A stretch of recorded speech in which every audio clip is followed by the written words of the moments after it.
মৰমৰ ছাত্ৰ-ছাত্ৰীসকল, বহু অপেক্ষাৰ অন্তত তোমালোকৰ অহাকালি ফাইনেলৰ ৰিজাল্ট দিব। ৯ মে, অৰ্থাৎ অহাকালি তোমালোকৰ ফাইনেলৰ ৰিজাল্ট ঘোষণা কৰিব। ৰণোজ পেগু ডাঙৰীয়াই অসমৰ শিক্ষামন্ত্ৰী ড ৰণোজ পেগু ডাঙৰীয়াই তোমালোকক টুইটযোগে কৈ দিছে যে অহাকালি তোমালোকৰ ৯টা বজাত ফাইনেলৰ ৰিজাল্ট ঘোষণা কৰিব। তোমালোকক মই ন'টিচটো দেখুৱাইছোঁ, তোমালোকে চোৱা।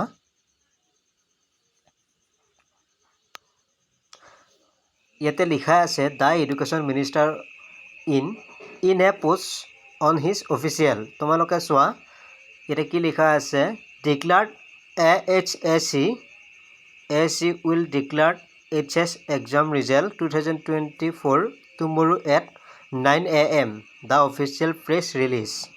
তোমালোকৰ অহাকালি 9 বজাত ফাইনেলৰ ৰিজাল্ট ঘোষণা কৰিব। তোমালোকে আৰু চিন্তা কৰিব নালাগে, তোমালোকৰ অহাকালি 9 বজাত ৰিজাল্ট ঘোষণা কৰিব।